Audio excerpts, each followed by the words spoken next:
Welcome back, the 4IR interviews. Super excited to be here with Carrie Lomas. She's going to introduce herself, but we're going to be talking about customer experience with one of the experts in that area. Carrie, welcome. Thank you very much. Please tell us all about you. So I've been interested in technology since I was very young. Yep. Been very lucky that my father bought new tech when it came out. Started coding at 12, 13, and that led to what I chose to do for education and a career at 26 years at Intel and IBM. Wow. And I've always been interested in technology for how it can improve outcomes. So whatever it can do for you that's better, not techie just for techie's sake. I also had the privilege of going to Oxford to do my postgrad in strategy and innovation. Which if you've not done any education like that, I can highly recommend it. It's amazing the people that you're with, as well as the professors. And I learnt a lot from a different perspective. And when you're with clients tell you stuff, but there's always an edge because they're trying to do something with you. When you're with people from different industries in an educational environment, what you're doing is sharing knowledge really openly, and what you can gather from other people and their journeys through the world was a phenomenal experience. Fantastic. And that shaped a lot of my next stage of my career with Internet of Things and artificial intelligence and technologies like RPA, thinking about how you can use these technologies in different industries across the world. Great, thank you. Pleasure once again. Let's jump into the fourth industrial revolution. There is so much disruption out there right now. There's technology coming out of us left, right and centre, startups entering, taking a little bit of market share. What does the fourth industrial revolution mean to you, and how are you adapting to be part of that revolution? I think I've been really lucky because I've always worked in the technical area. When I said I worked for Intel, people think about PCs, but actually almost my entire career was spent in what was called embedded technology, so anything that's not a PC. So it might be technology for healthcare, it might be technology in the industrial world, or one of my favourites is retail, the retail environment. When you think about how much data we're producing and how much data that without even thinking about it surrounds us daily. It's how can you actually use that to make a difference? So the fourth industrial revolution really is about what do we have today and how does that change in any of those industries. And businesses find it really difficult to chunk up their business because there's overlaps all over the place. So we tend to do it by industry. If you think about that from a personal perspective, when I get in my car in the morning to go to the train station, I don't think of myself as being in the automotive industry this second, and then being in transport, and then being in retail when I go to the shop. Yeah, food and beverage, whatever. That's not the way that you're thinking. What you're thinking about is your journey through the day, a day in the life of. Yeah. So I think part of the way that we have to think and what we have to do differently, our expectations are so high, ours will be, let alone the generation beneath us, and there's an age range between us. But no, my Thank fault. you. What's that? We're closer. We're the same age, I think. Maybe. So our expectations and my 14-year-old son's expectations are completely different. And to adapt to that, what we have to be able to do is be agile. And I don't just mean that in a software development sense, but I really mean in what we do. And I think it's really important we use what's around us. We think about how we're going to use the information to make a better experience for us during that day in the life of. With the experience that you've had with numerous industries and companies, large and small, you've worked with, how have you seen companies react to this change? Because it's very different to how they've always done things, right? What do you feel? What's your experience been with companies adopting this? So one of the most important books in my life is Geoffrey Moore's Crossing the Chasm, because you will always get early adopters, innovators first and then early adopters. And then you've got to cross this chasm, which actually is sort of in the middle of or towards the end of the early adopters. And so some people will go first. The really difficult thing about the mainstream users for technology and the companies that have got to change in what they're doing is they want to know how it's being done and they want the proof of the evidence, and actually the early adoptors don't need to share that because they're quite happy doing it. So I think that you'll always get that span of people that are there, ready to go, how can we use this so that instead of being disrupted, we are disrupting ourselves taking advantage, and there's others that will wait and see how technology plays out. I mean, my experience has been from, because I've been looking to fourth industrial revolution for almost 2 years now, and it's been very interesting to see different perspectives. But the biggest thing that I've personally seen is larger companies are still trying to identify the first steps, where smaller companies who are able to, or startups, are able to just go in with those, adopt those technologies, actually apply that. Do you see a similar trend with different industries that you work with? I think industry to industry is different as well. Industries like financial services tend to go very quickly, so they'll put money into it and they can figure out very quickly how to do it. There are other industries where the margins are smaller, like retail, that really do need to see what the return's going to be before they do it. And again, it comes back to that, you know, the early adopters and how they're working. Of course, small companies can make decisions to move really quickly, and I think it depends whether they're developing things for customers or whether they are customers themselves for that. And their challenge is then the funding. So they would have to have the funding to be able to do that, which large companies typically have. I think not just in the UK but across the world, there's lots of innovation funds to help companies with that as well. And I think that's a great leveler, and software's a great leveler because anyone really can have an amazing team that can code. Fantastic. Thank you. So we're back here for IR interviews with Carrie Lomas, our consumer experience expert. Carrie, what is the consumer experience all about to you? For me, it's that everything you do, everything you touch, everything that you experience should be great. You know, why not? Why can't it be? I don't care if that's going to the doctor or going to buy something or my journey to the supermarket. So for whatever you do in life, it's how do you look at that and how do you actually improve on that. And 4IR has the ability to make all of those things better because we can understand people better from their choices. And there's a lot of concern about being tracked on, you know, Alexa, on what we look at on the internet, every experience that we have on a daily basis. But if you are happy to sign up to something, I would be happy to say these 3 brands can track all my data. You know, so I'm quite happy for those 2. This one, not so much. You know, it might pop in there now and again, but it's typically because there's a specific thing. And that data can then be used to actually just blow me out the water with a customer experience. And a great example is John Lewis, at a time when the high street is just falling over itself, really struggling to keep alive. They've opened a brand new store in Cheltenham, and what they've done is made it about the customer experience. Now, you're possibly not going to join in with this one, but to bring you into the store, they've done things like they've got a blow dry area, because there are a lot of people who want to go in and look good. I believe you can have your beard trimmed if you go in there. And if you're just going out on I tried both. You try both, no. You're going out on a hot day, or you're going to an interview, or you're going to be filmed, and you think to yourself, you know, I'd really like that, like something professional to do that. And then when you're in the store, the chances are you might see something you're going to buy, grab a coffee. That's all about the customer experience. Now, if we send you a voucher onto your phone, because we don't need paper vouchers anymore, and we know what it is that's going to entice you in, the more we understand about you, the better we can make that experience from you, whoever we may be. So my train journey, you know, knowing where I get the train from and to, which is terribly boring, it's nearly always Kemble to London, Paddington. But if they knew and understand that and figured out I go up 3 times a week, then they could very easily, you know, and actually I quite like my little pot of Wolfie's porridge on the train, particularly if I have to catch a train, there's a 5 still on the clock. But that kind of thing, the more you know about somebody, the more that you can offer them something that's of value to them. So the customer experience should really be about frictionless value to the consumer. So convenience overtakes privacy. But that's a choice that you make, right? Exactly. So, and that's where it's really difficult, because I think we've given away so much of our data.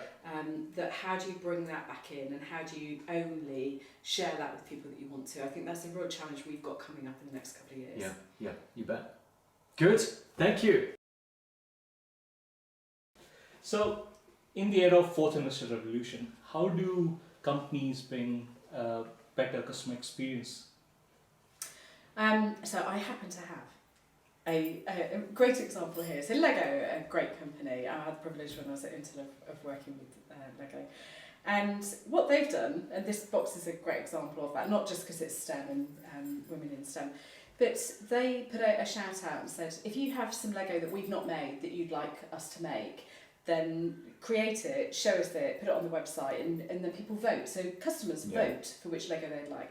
And it gets to a certain voting level, and then it goes forward to, you know, kind of a bigger competition.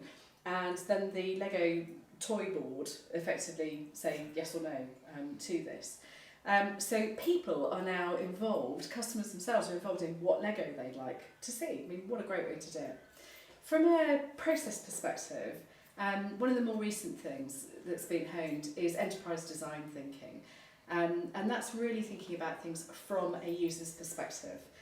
Again, frictionless, how do you take away the pain, how do you make something, some process, so that it is actually enjoyable, not just frictionless, but, you know, positively enjoyable. So by using processes like enterprise design thinking, where you really are looking at the big picture of what's going on, but it's a very creative process, you can really change what that customer experience is like of whatever that journey is. And how do you extend that way of thinking across the ecosystem? Because there's some great ideas out in the OEMs that are bringing into industry.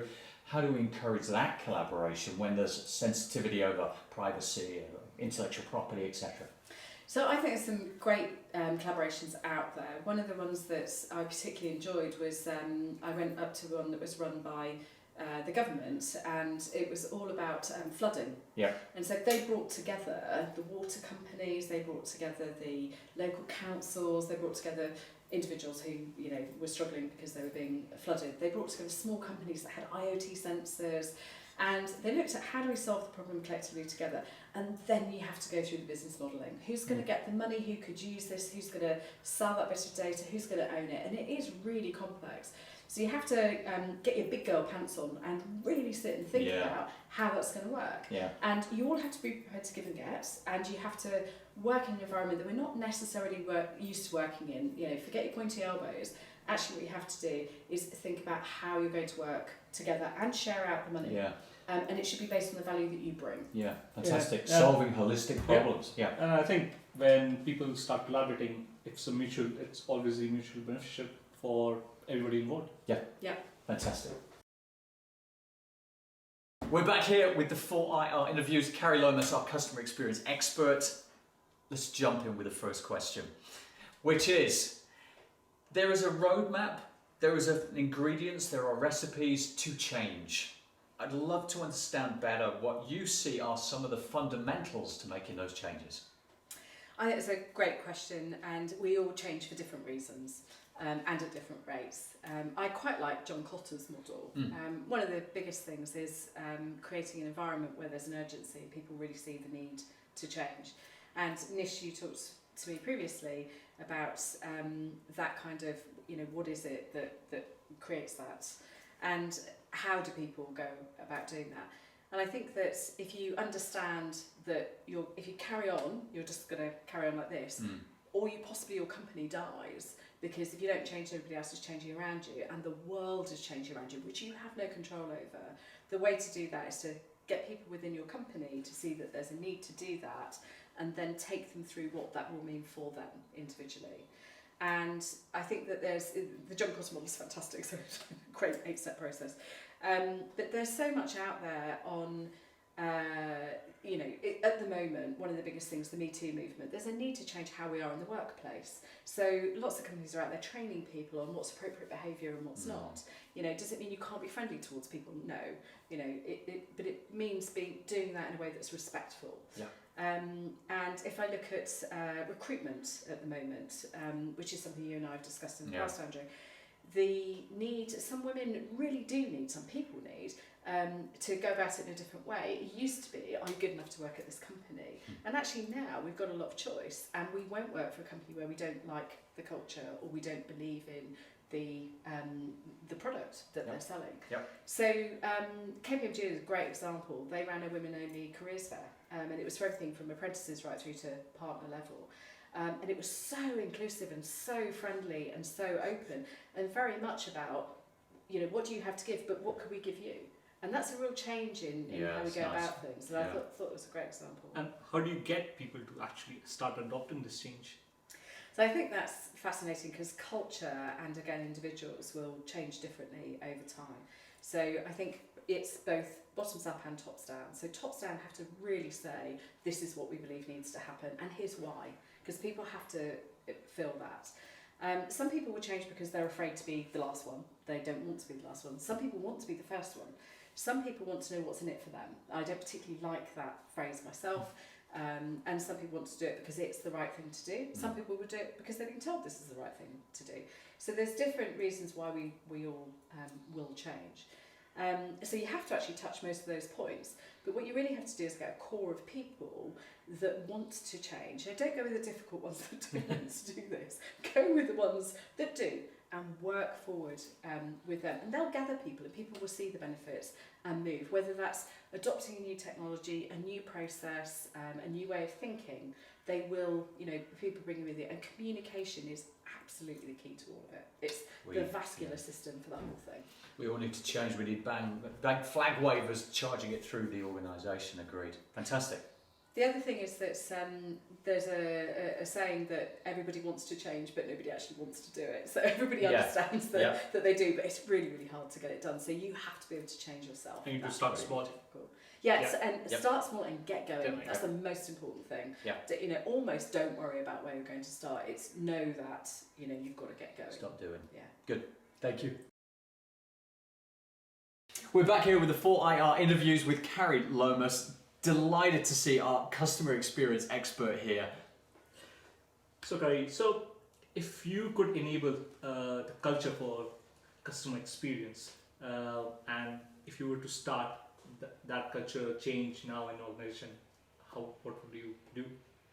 So I think if I was going to create my own organisation or go into an organisation where I had the opportunity to develop something, there are a couple of things that I'd change. I honestly believe kindness is a superpower.